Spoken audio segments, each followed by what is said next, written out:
اس سے آگے ہے پھر فار ایسٹ، ابھی انہیں فتح کرنا ہے نیو ورلڈ آرڈر کا. یوں سمجھئے کہ ابھی یہ ہارڈ نٹ ٹو کریک، ابھی ایک لوہے کا چنا ہے چائنا کی شکل میں موجود. اور مجھے یاد آ رہا ہے ڈی گال کے الفاظ بہت سے لوگوں نے سنے ہوں گے. اس نے کہا تھا کہ ہم نے خام خواہ روس کو اپنا دشمن بنا لیا ہے. وہ تو ہمارا بھائی ہے، وائٹ ریسس، وہ تو بنیادی طور پر یورپین قوم ہے. Beware of the yellow masses of the East, تمہیں گھبرانا چاہیے، تمہیں خبر لینی چاہیے. وہ مشرق بعید کے جو زرد رو لوگ ہیں، China, Indo China, Japan, yellow races. ابھی اس نیو ورلڈ آرڈر کے لیے جو فتح عالم اور تسخیر عالم کا پروگرام ہے، اس میں پہلے غیر عرب مسلمان دنیا اور پھر یہ فار ایسٹ کا خاص طور پر یلو ماسز، یہ ہے کہ جنہیں ابھی انہیں ٹیکل کرنا. اور اسی لیے میں کرنا چاہتا ہوں، حقائق ہمارے سامنے رہنا چاہیے. یہ 45 برس کے بعد امریکہ کو کیسے خیال آ گیا کہ کشمیر کا مسئلہ واقعی ہے؟ شاکی نے کچھ ملا نہ دیا ہو شراب میں. یہ کہاں سے رابط رافیل آئی پچھلے سال اور مسئلے کو زندہ کر کے چل دی. ہم خوش ہوئے، امریکہ نے مان لیا. حقیقت میں امریکہ کی نظر ہے اور وہ اس کو چاہتے ہیں کہ کوئی دوسرا اسرائیل بنائے، آزاد بنا کر اس کو اپنے تسلط میں لے. اس لیے کہ اگر جو پروگرام ہے، اگر وہاں پر فرض کیجئے بہت مطالبہ ہمارا مان لیا جائے، پلیبسائٹ کرایا جائے، اس کا نتیجہ کیا ہوگا؟ آپ کو آزاد کشمیر سے بھی اپنی فوجیں نکالنی پڑیں گی، آپ کو گلگت اور بلتستان سے بھی فوجیں نکالنی پڑیں گی، بھارت بھی ادھر سے فوجیں نکالے گا. اور رہ جائے گا کون؟ یہ ٹھاٹ پڑا رہ جائے گا. جب لاج چلے گا بنجارا، رہ کون جائے گا؟ پھر تو وہی راج کرے گا جو یو این او پر قابض ہے. اور پھر ظاہر بات ہے کہ اس کے پاس دولت کے انبار اور جو بھی ان کی چالاکیاں اور ہوشیاریاں ہیں، ہو سکتا ہے کہ وہ اسے ایک نئے اسرائیل کی شکل دے. بہرحال ایک طرف تو بڑی کی یہ قوتیں ہیں، اس کے مقابلے میں خیر کی قوت کون سی؟ خیر کی توقع کہاں سے؟ اس سے پہلے کہ میں اس موضوع پر آؤں، اب میں آپ کے سامنے وہ نوید خلافت جو میری آج کی گفتگو کا عنوان ہے، اگرچہ کنٹراسٹ بہت بڑا ہے، حالات اتنے خراب، خیر کی کوئی امید نہیں، کہیں سے کوئی اچھی خبر نہیں آتی، لیکن یہ کہ وہ نوید خلافت سب سے پہلے تو انہی دونوں آیات کے حوالے سے واللہ متم نورہ ولو کرہ الکافرون، اللہ لازماً اپنے نور کا اتمام فرما کر رہے گا چاہے یہ کافروں کو کتنا ہی ناگوار ہو. وَمَكَرُوا وَمَكَرَ اللَّهُ وَاللَّهُ خَيْرُ الْمَاكِرِينَ. شر کی قوت اپنی چالیں چل رہی ہے، اللہ کی اپنی تدبیریں ہیں. جو آخری نتیجہ نکلنے والا ہے وہ کیا ہے؟ هُوَ الَّذِي أَرْسَلَ رَسُولَهُ بِالْهُدَىٰ وَدِينِ الْحَقِّ لِيُظْهِرَهُ عَلَى الدِّينِ كُلِّهِ وَلَوْ كَرِهَ الْمُشْرِكُونَ. دیکھیے جب میں آیت آپ کو سنائی، مسلمانوں کے سب سے بڑے دشمن کون؟ یہودی اور مشرک. پہلی آیت میں یہودیوں کا تذکرہ ہوا، انہیں مشرک نہیں کہا، کافر کہا. یریدون لیطفئوا نور اللہ بافواہہم واللہ متم نورہ ولو کرہ الکافرون. اگلی آیت میں آیا اللہ نے تو اپنے رسول صلی اللہ علیہ وسلم کو بھیجا ہی اس لیے، اس قطعی فیصلے کے ساتھ بھیجا ہے. الہدیٰ، کتاب ہدایت، ہدایت کاملہ قرآن مجید دے کر، دین حق، نظام عدل، عدل و قسط، نظام عدل اجتماعی، سچا دین، سچا نظام دے کر بھیجا تاکہ ثابت کرے اسے کل کے کل دین پر، پورے نظام زندگی پر. وَلَوْ كَرِهَ الْمُشْرِكُونَ، چاہے یہ مشرکوں کو کتنا ہی ناگوار.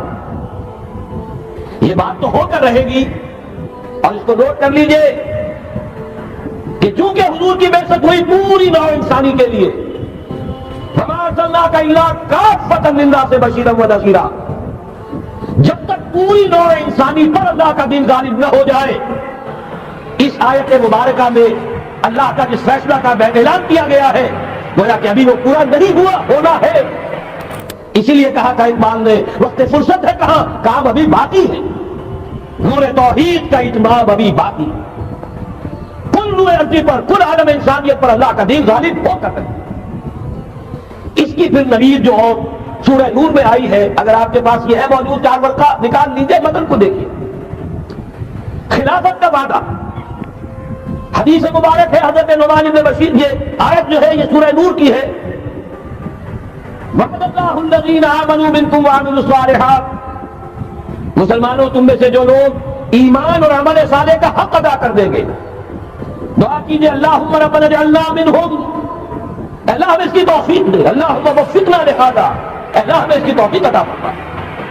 لیکن اگر تم یہ کر دو گے تو اللہ کے 3 وعدے، لَيَسْتَخْلِفَنَّهُمْ فِي الْأَرْضِ كَمَا اسْتَخْلَفَ الَّذِينَ مِن قَبْلِهِمْ، انہیں زمین میں خلافت عطا کرے گا لازماً، جیسے کہ ان سے پہلوں کو عطا کی تھی۔ یاد کر لیجئے وہ آیت سورہ صاد کی، یا داؤد انا جعلناک خلیفۃ فی الارض، جیسے حضرت داؤد حضرت سلیمان کو خلافت اور حکومت عطا کی، ایسے ہی مسلمانوں تمہیں عطا کرے۔ وَلَيُمَكِّنَنَّ لَهُمْ دِينَهُمُ الَّذِي ارْتَضَىٰ لَهُمْ، اور ان کا وہ دین اسلام جو اللہ نے ان کے لیے پسند کر لیا ہے اسے تمکن غلبہ عطا کرے گا۔ وَلَيُبَدِّلَنَّهُم مِّن بَعْدِ خَوْفِهِمْ أَمْنًا، اور وہ بدل دے گا خوف کی حالت کو امن کی حالت سے۔ یہ 3 وعدے اصل میں ایک ہی ہے۔ مسلمانوں کو خلافت عطا ہو جائے، ظاہر بات ہے دین کا غلبہ ہوگا، دین کا غلبہ ہو گیا، مسلمانوں کی حکومت ہو گئی، مسلمانوں کے لیے کوئی اندیشہ نہیں، خوف نہیں۔ اب نوٹ کیجئے تاریخی اعتبار سے جو اب وہ خیر کی بات چلنی شروع ہوئی، یہ آیت نازل ہوئی ہے سن 5 کے اواخر میں یا سن 6 کے شروع میں۔ چونکہ صحابہ کرام دونوں شرطیں پوری کر چکے غزوہ احزاب میں، اپنے صبر اور مصابرت، اپنی استقامت، اپنی قربانی، اس کا پورا ثبوت دے چکے۔ جبکہ وہ رجلیہ یہ شعر پڑھ رہے تھے، نحن الذین بایعوا محمدا علی الجہاد ما بقینا ابدا، ہم وہ لوگ ہیں جنہوں نے محمد سے صلی اللہ علیہ وسلم جہاد کی بیعت کی ہے، اب یہ جاری رہے گا جب تک جان میں جان ہے۔ لہذا شرطیں چونکہ پوری ہو چکی، لہذا اللہ کی طرف سے اس کی جزا، اس کا بدلہ، وعدہ شروع ہو گیا پورا ہونا۔ سن 6 میں صلح حدیبیہ ہو گئی، انا فتحنا لک فتحا مبینا۔ سن 7 میں خیبر فتح ہو گیا، 8 میں مکہ فتح ہو گیا، 9 میں پورے عرب کی صفائی کر دی گئی، موپنگ اپ آپریشن۔ فَإِذَا انْسَلَخَ الْأَشْهُرُ الْحُرُمُ فَاقْتُلُوا الْمُشْرِكِينَ حَيْثُ وَجَدتُّمُوهُمْ، گویا کہ پورے جزیرہ نما عرب پر وہ نظام قائم ہو گیا، اللہ کی حکومت اور اس کے نیک بندوں کی خلافت۔ اس کے بعد کل 24 برس میں یہ نظام کہاں سے کہاں پہنچا، ترکستان کے علاقے سے لے کر اور شمالی افریقہ کا اکثر و بیشتر علاقہ شامل، یہاں اب اللہ کا نور جگمگا رہا ہے، توحید کا ڈنکا بج رہا ہے۔ البتہ جیسا کہ میں عرض کر چکا ہوں، پھر وہ یہودی سازش، آپس کا اختلاف، خانہ جنگی قدم رک گئے۔ نہ صرف یہ کہ قدم رک گئے، حادثہ اس سے بھی بڑا ہوا، زوال شروع ہو گیا۔ یہ جو اس کے بعد سے آج تک ہماری تاریخ ہے 1400 برس کی، اس کے لیے ایک حدیث ہے جو اس کتاب کے 4 صفحے پر درج ہے، یہ اگر آپ کو نہیں بھی ملا ہے تو جاتے ہوئے لے کے جائیے گا، یہ ہمارا ہدیہ ہے۔ اس لیے کہ جو مایوس کن حالات ہیں جن سے ہم دو چار ہیں، ان میں ہمارا حال یہ ہے کہ سمجھنے دے مجھے اے نا امیدی کیا قیامت ہے کہ دامانے خیال یاد چھوٹا جائے مجھ سے، امید کا دامن ہاتھ سے چھوٹ جاتا، کیسے حالات سیدھے ہو جائیں گے، کیسے خلافت آ جائے گی۔ جیسے قرآن مجید میں تو تذکرہ ہے، جب پہلی مرتبہ یروشلم کو برباد کیا ہے نبوکدنضر نے، حضرت عزیر جب آئے ہیں وہاں دیکھا شہر کو، کوئی متنفس نہیں، کوئی دو اینٹیں سلامت نہیں، ان کی زبان سے الفاظ نکل گئے، انا یحیی ھذہ اللہ بعد موتھا، یہ بستی جو ایسے ویران ہو گئی اللہ اسے کیسے دوبارہ زندہ کرے گا۔ سورہ بقرہ میں واقعہ مذکور ہے، میں صرف حوالہ دے رہا ہوں۔ آپ وہی حال ہمیں نظر آ رہا ہے، دنیا میں خلافت کیسے آ جائے گی؟ یہاں تو ڈنکا بج رہا ہے امریکہ کا، یہاں تو طاقت وہ ہے، اسرائیل کا خنجر جو ہے عالم عرب میں گھبا ہوا ہے، اور غیر عرب مسلم ورلڈ میں بھارت کا خنجر، اور دونوں خنجر کا نشان ہے۔ کبھی نقشہ دیکھا ہو، اسرائیل تو واقعتاً خنجر کے مانند تھا، جب تک یہ ویسٹ بینک شامل نہیں ہوا تھا اس کی شکل بالکل خنجر کی، اوپر دستہ اور نیچے وہ پھل، عالم عرب کے سینے میں پیوست۔ یہی بھارت کا حال ہے، آپ نقشہ دیکھیے، کشمیر خنجر کے دستے کے مانند ہے اور نیچے وہ ٹھکون جا رہی ہے، اور اسی نے جدا کیا ہے عالم اسلام کا ایک حصہ جو مغربی پاکستان کے ساتھ ہو گیا، اور وہ جو بنگال مشرقی پاکستان سے ہوتے ہوئے انڈونیشیا ملائیشیا علیحدہ ہو گئے۔ اس پورے کو ذہن میں رکھیے تو یہاں بھی وہ خنجر اسی طرح پیوست ہے۔ حالات اتنے مایوس ہو، ہماری کوئی حیثیت نہیں ہے، ہمارے حکمرانوں کے دنیا میں مذاق اڑتے ہیں، ہمارے وسائل ان کے زیر تسلط ہیں، ان کے قبضے میں ہے، ہماری پالیسیاں وہ بناتے ہیں، ہمارے لیے بجٹ انسٹرکشن وہاں سے آتی ہے، ٹیکسیشن پالیسیز ان کے احکام کے مطابق بنتی ہیں، پھر کہاں سے ہو جائے گا؟ انا یحیی ھذہ اللہ بعد موتھا، کیسے زندہ کرے گا؟ میں اس کے لیے آپ کو یہ حدیث سے سنانا چاہتا ہوں تاکہ وہ یقین پیدا ہو۔